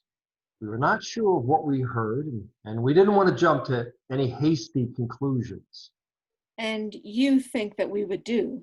Yes, and you did. So that's the reason for the field trip, to get us out of the way. Nice. Really nice. Tell Tell me, me. is my theory correct? We think your theory is credible, but it's much more complicated than you may think. In fact, you are only at the tip of the iceberg. You mean why the missiles were fired? They were fired, weren't they? Yes, we think that's what happened. But the reason is still a big question mark. But you have a theory on that, don't you? Yes, we do. We? Who are we? 5 of us have been working on this. 5 of you? Is that the Scientists for Life group? What are you talking about? Our fiance has been doing some research for the article. Are we the Scientists for Life? Are they? Well, yes. This is a very complex situation, and I asked 5 distinguished scientists from different disciplines to help me understand the meaning of these messages. If they are true, before word got out. Nothing more than that. Different fields?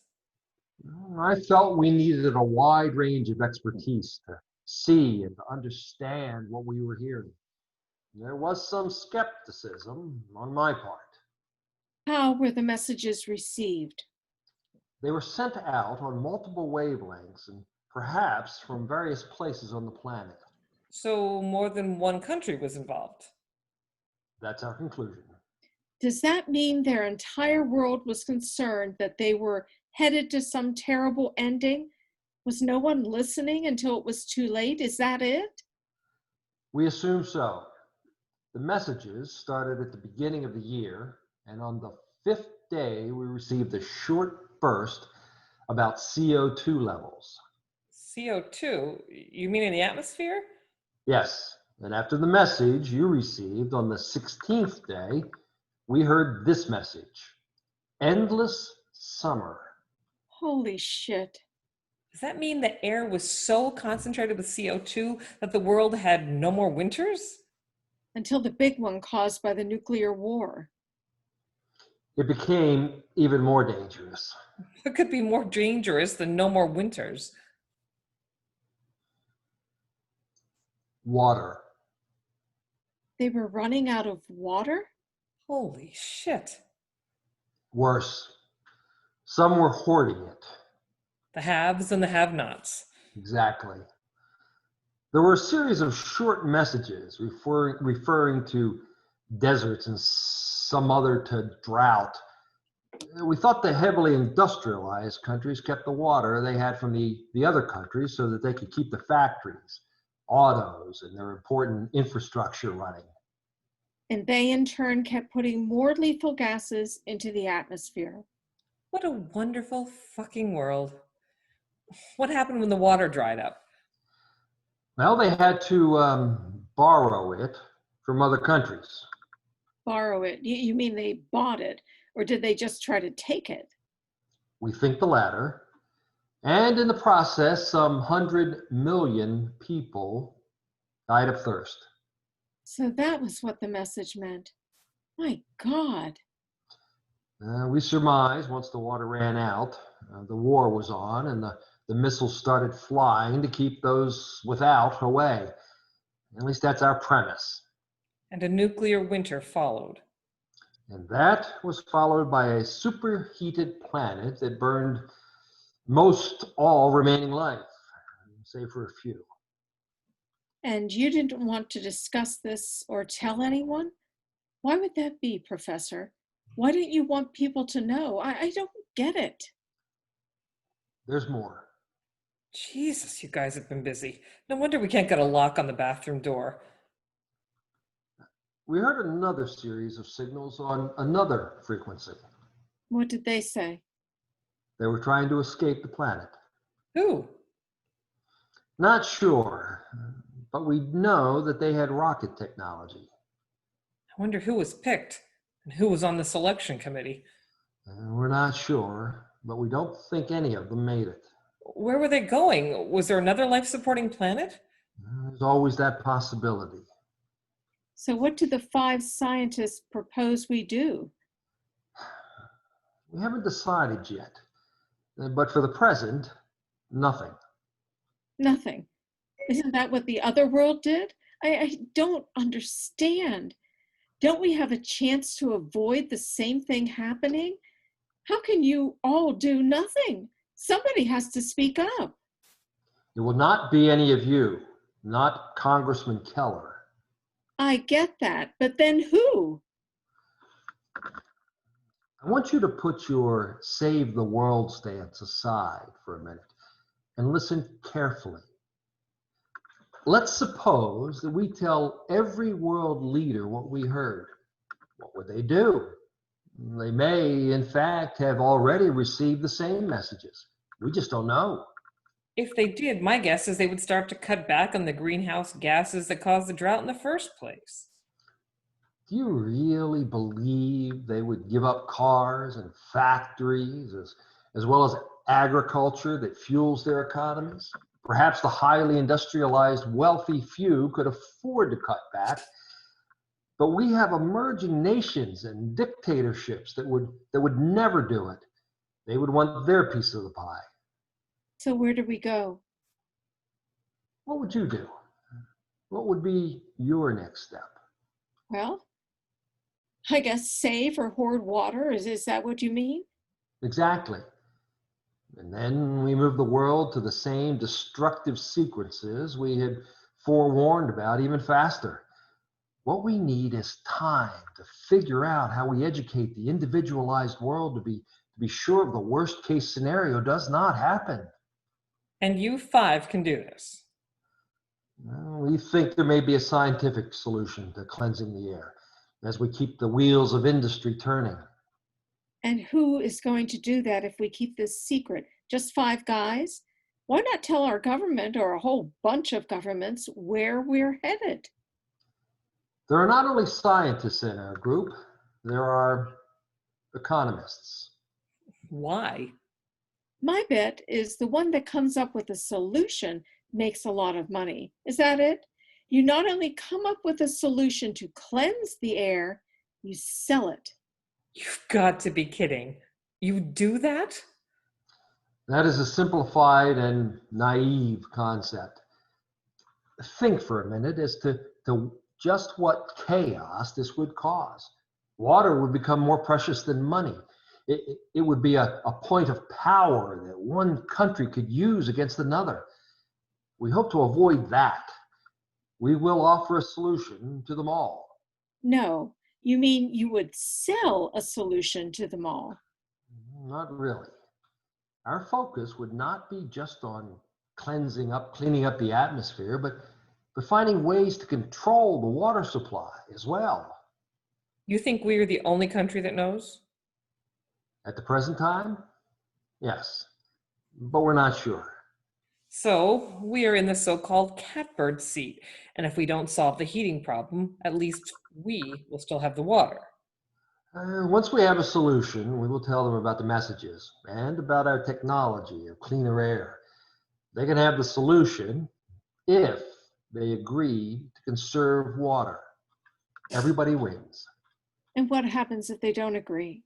Suppose they think you've been hiding something and it's just another get-rich trick. Won't they each start hoarding, and when they don't have enough, they'll borrow, and then missiles start flying? God can cry again. How wonderful to see it all wrapped up in a nice tidy little bundle of quid pro quo. Why not tell the world what the other guys went through? Get it all out there. My dear girls, do you really think they will believe this? The world will debate it for centuries. I think our conservative approach is a far better one. We will work this out and then involve the top country's leaders. Now, I have been very honest with you, and I expect you to keep this information confidential.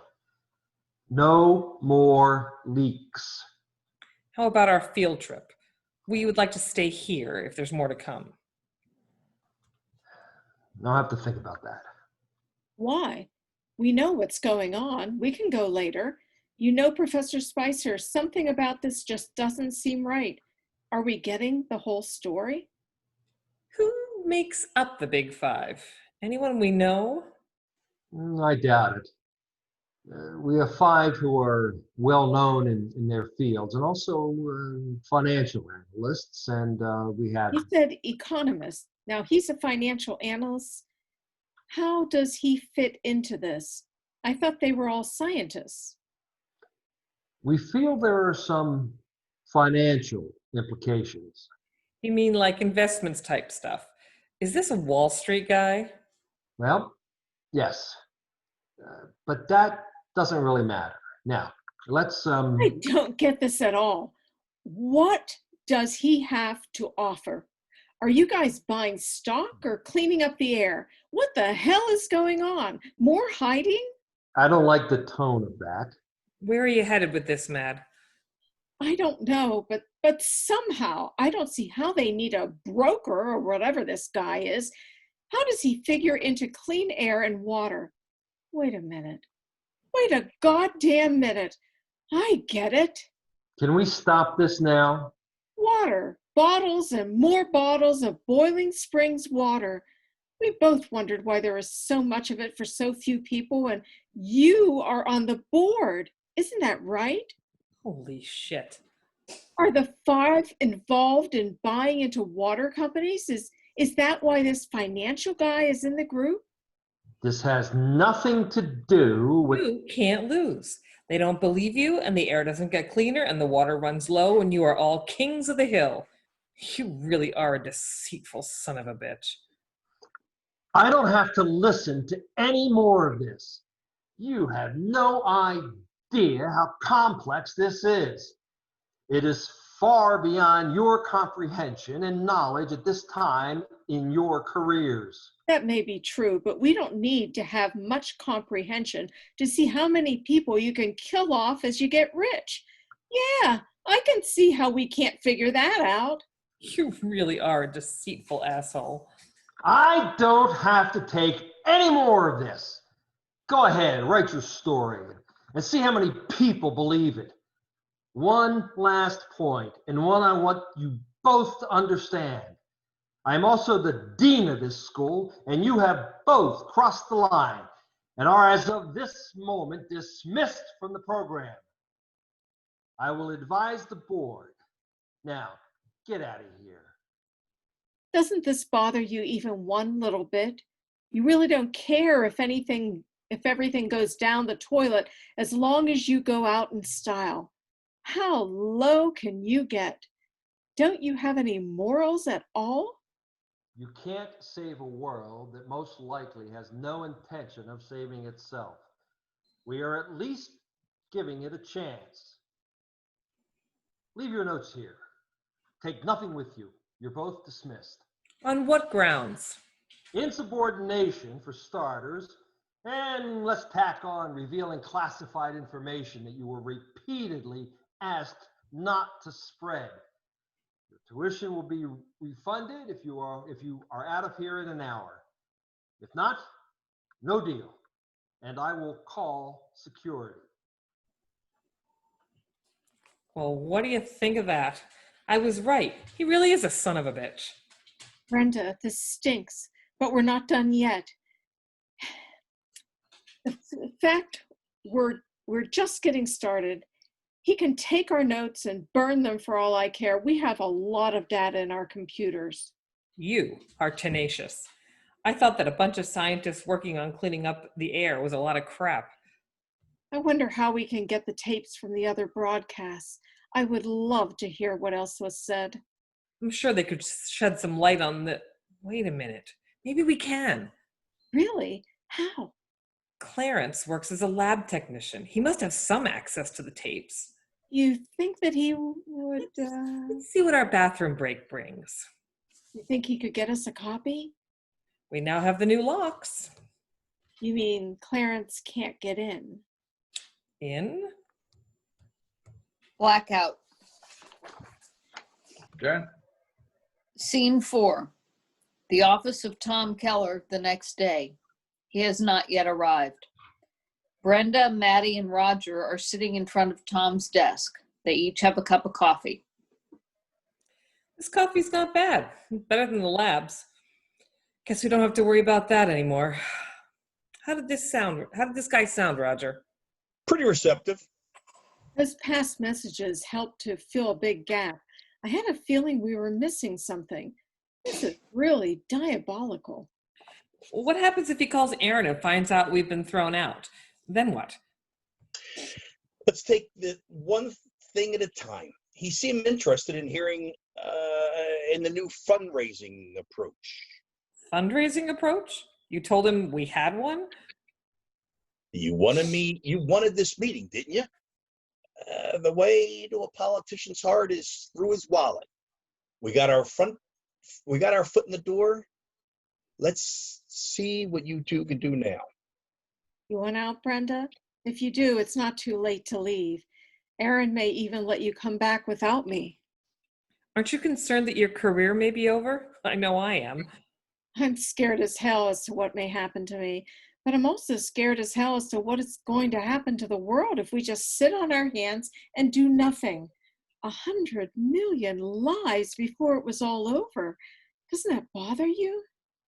Once you've been locked in the bathroom with Clarence, nothing bothers you. I think I hear someone coming. Tom Keller enters. Hello, I'm Tom Keller. Please have a seat. And thank you all for coming. I was intrigued by your phone call, Roger, and your email follow-up. I would like to introduce my fiance, Maddie McDonald, and her classmate, Brenda Stewart. Nice to meet you both. I was told you're both excellent students when I spoke to Professor Spicer. Yes, he mentioned you called. I hope you didn't mind. I wanted to know if what Roger told me had some validity. You can't be too careful these days. Ah, a universal way to raise funds. It intrigued me, Roger. We're always looking for new ideas. Roger is a journalist with a concrete reputation. The idea is really my fiance, Maddie's and Brenda's. I'll let them explain. Fine, go ahead. As you know, I'm a PhD candidate at RAI, Radio Astronomy International, as is Brenda. It's a fine school. We're studying the universe and interplanetary phenomena with a focus on FRBs and how they affect human behavior. FRBs, is that some sort of spaceship? No, it means fast radio bursts, signals from outer space. You mean from Mars and the like? Any idea if there's life up there? Not really. We focus farther out than that, more like 300 million light years away. You mean we're getting radio programs from that far away? That must be fascinating. Not exactly programs, more like microburst sounds. I don't really know what that all means, but go on. Lately, Maddie and Brenda have heard not only these microbursts, but also some words. You mean they're talking to us? Indirectly, yes. Indirectly? What does that mean? We've been getting fragments of sentences. The microbursts are so fast that they are translated by a supercomputer. It helps us to understand what we're hearing. I hope you don't mind, but I'm having a little trouble connecting the dots. How do these microbursts from space fit into the fundraising? I sure could use the help. Tell them to come on down. We think we're getting a message from another planet that was just like ours. In fact, it was identical. Really? What are they telling us? That we're headed for destruction. They're telling us that. Well, that's a bit offsetting.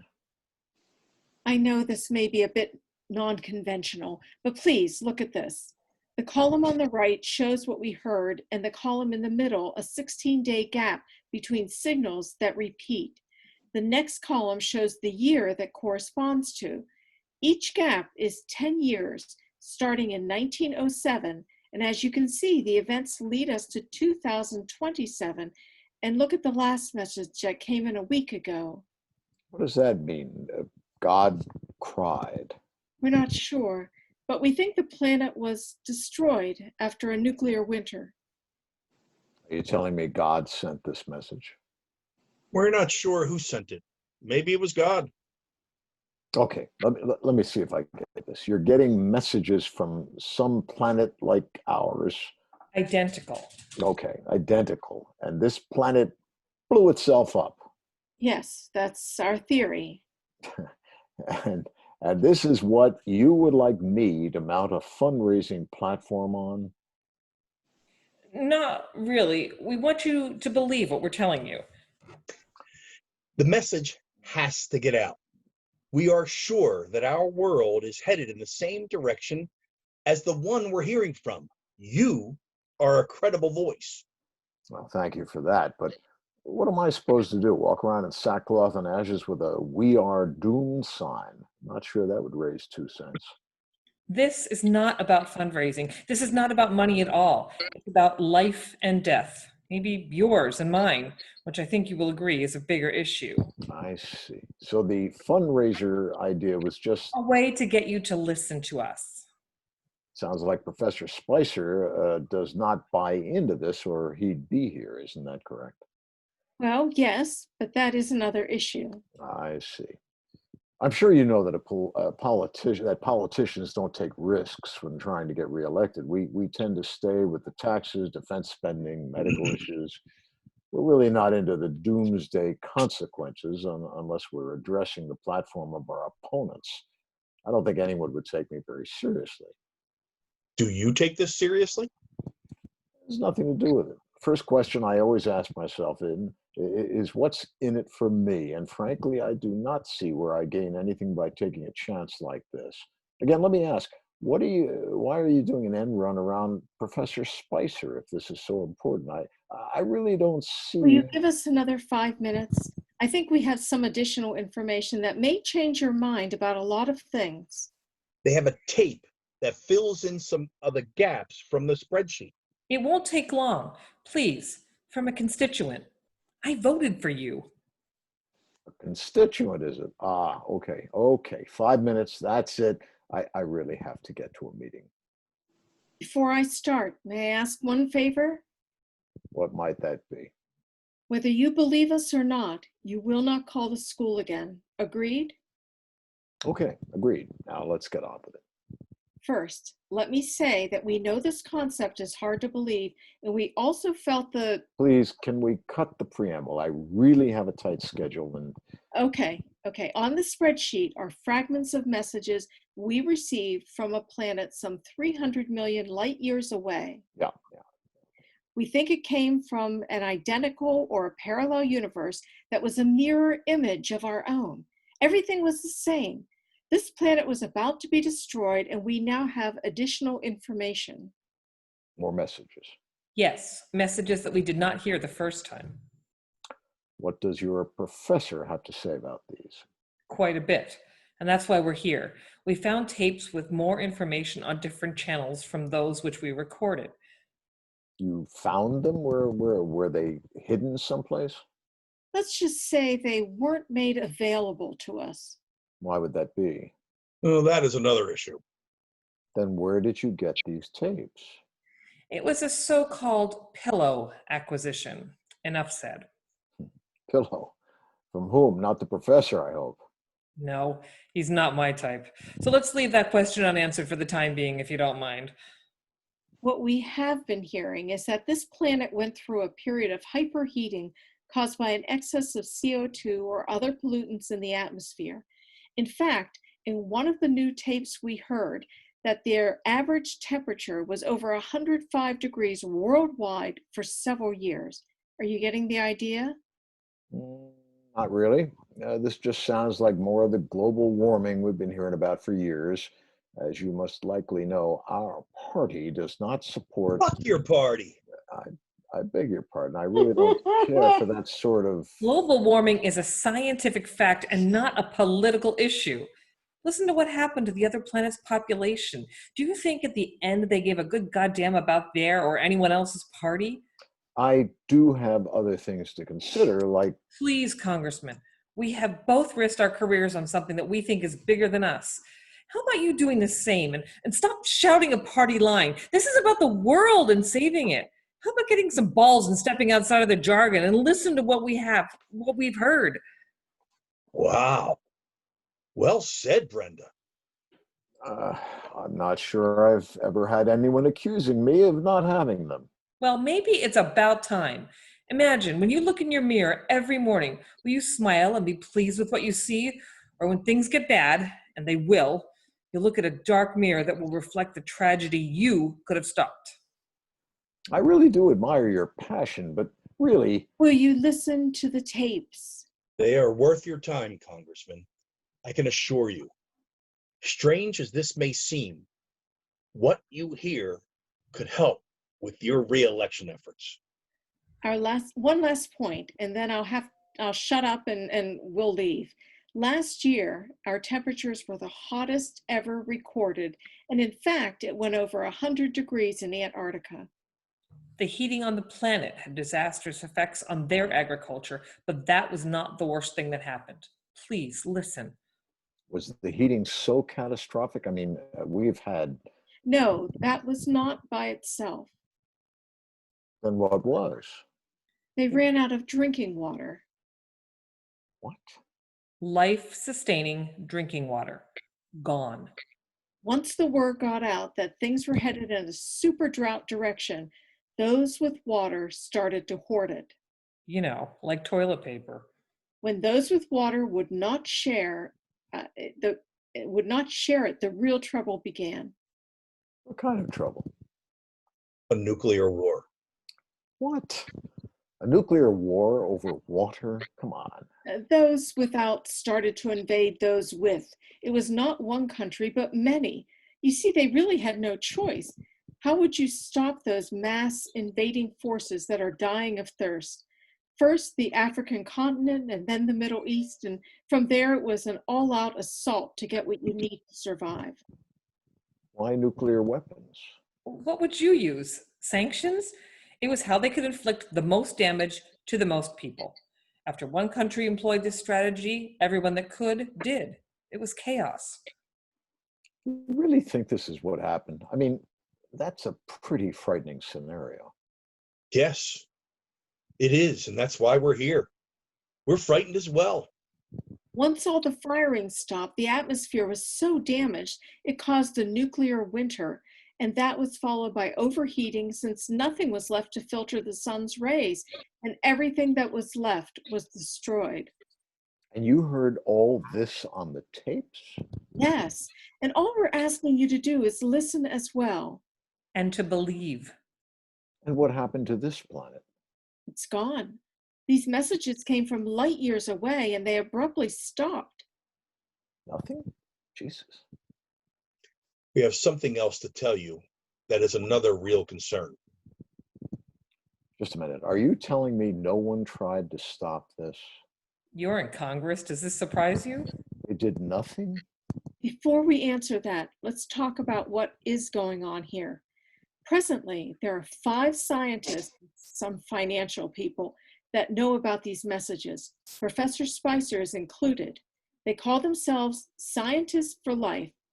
Ever heard of them? Can't say I have. Nor has anyone else.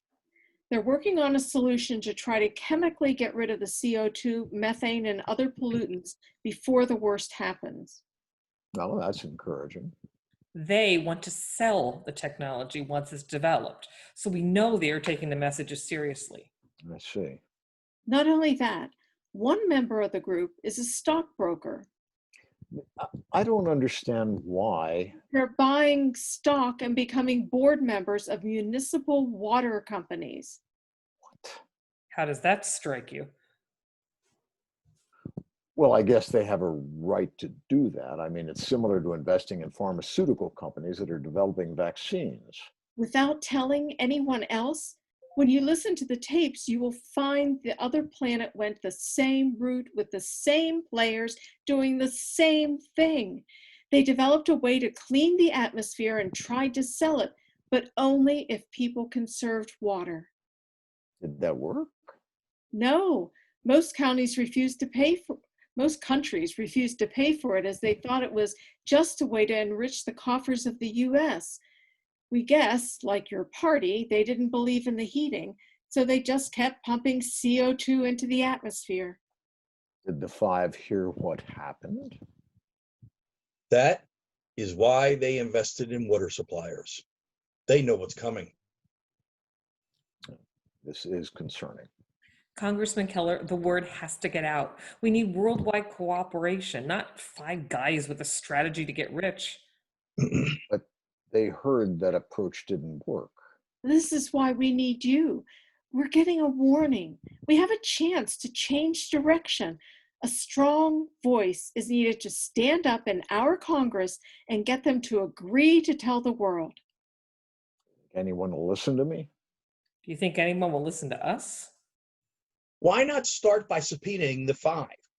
Maybe once they get grilled on live TV, the word will get out. You could even play the tapes. They may even help you get elected to president. Who knows? I don't know about that. I need to digest this. I just don't know. Do you believe what we're telling you? I don't know whether to believe it or not. A nuclear war over water, frightening to say the least. Then all we can do is to ask you to listen to the tapes and make your own decision. Why not look into what the 5 are doing? A parallel universe. I just don't. Think about this for a moment. Do you think that of the billions and billions of stars and planets out there, we're the only one with life?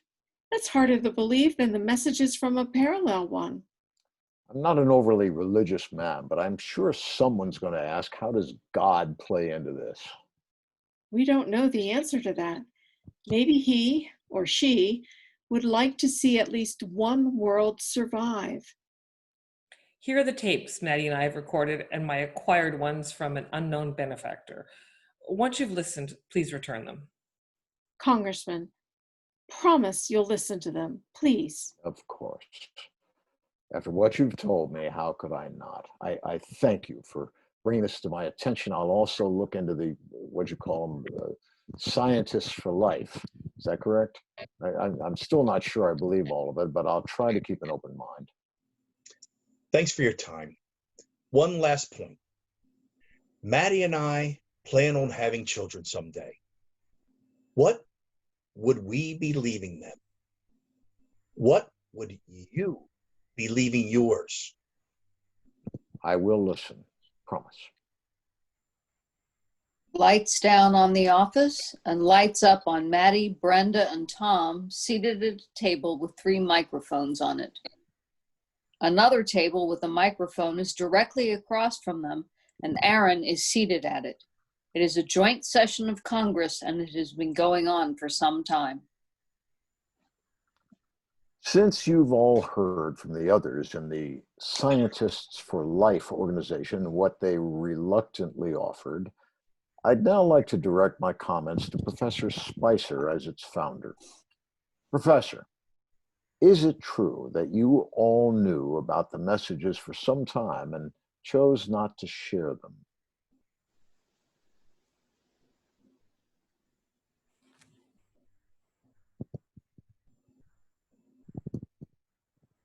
Hmm? We were skeptical. Please speak up, Professor. We want this joint session of Congress to hear what you have to say.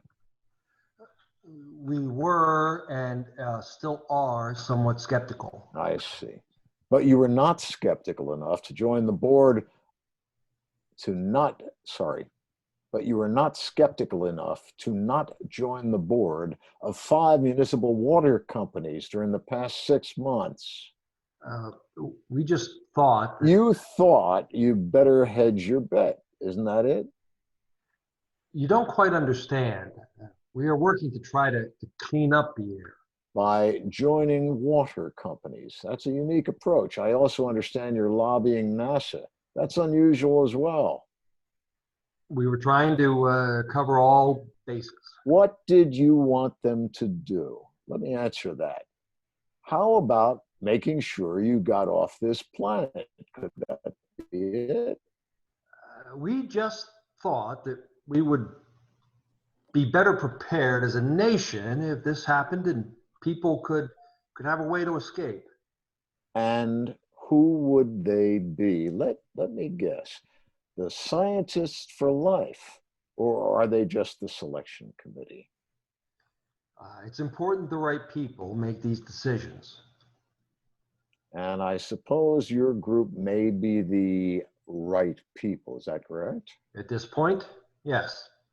I see. Don't you think that's a bit arrogant? Let me ask you another question, Professor. You said you listened to all the tapes. Yes, we did. And what did the last one say? Not really sure. There were quite a few. Speak up, Professor. The last one. What did the last one say? No, better yet, let me ask Maddie McDonald to tell us what it said. Maddie, what did the last tape say? 5 failed. Now, do you remember? Yes. Speak up, Professor. We want everyone to hear how you and the group intended to make a killing out of killing every one of us. You knew your plan would fail, but you didn't need worry, as you would be flying off to some other planet, if there is one. Is there no morality left? There's more. Yes, there is, Brenda. Listen to this, Professor, and all of you as well. It's a continuation of an earlier fragment. Now, everyone listen to what the professor and his elite group heard. Every goddamn month, Professor, and you were keeping it a secret. I'm not sure you get the whole picture. I'm sure we don't, but we've heard enough from the likes of you and the scientists for life. You're dismissed. I'll ask this august body to decide later what we'll do with you and your co-conspirators after we have further discussions. Lights down on Aaron. Ladies and gentlemen, let me thank you all for coming to this joint session. I'm sure you're all interested in what you've just heard and why I subpoenaed this organization to testify. The story these courageous ladies and gentlemen have presented and the tapes you've heard are important. I want to thank Miss McDonald and her fiance, Roger Millam, along with Miss Stewart, for this presentation. They're heroes, in my opinion. I'll now ask Miss McDonald to make concluding remarks. Thank you, Congressman Keller. I know some of you will be skeptical of what you've heard. There is a Hebrew word for it, Shema, which means don't just listen, but truly hear. I am asking you today to hear. We are getting a warning of that, I am sure.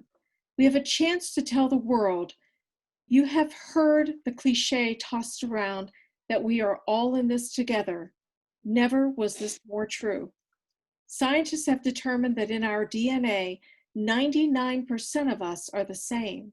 We all came from the same place, which means we are related to each other on this planet. Ideology, nationalism, and even religious belief must be put aside. As we heard, if we don't do something about our world together now, we will all perish together. The next time you look at yourself in the mirror, will you see someone that could have had a hand in saving the world? Or will you look into a dark mirror that will never reflect the good you could have done? I'm not talking about tomorrow or the day after. I'm talking about today. This is the day that you must be counted on to speak up. Listen and understand what they've told us from light years away. Let us not leave our children and our children's children a dead land. They demand to be saved. Look at me, all of you. Do you believe? Curtain. End of play.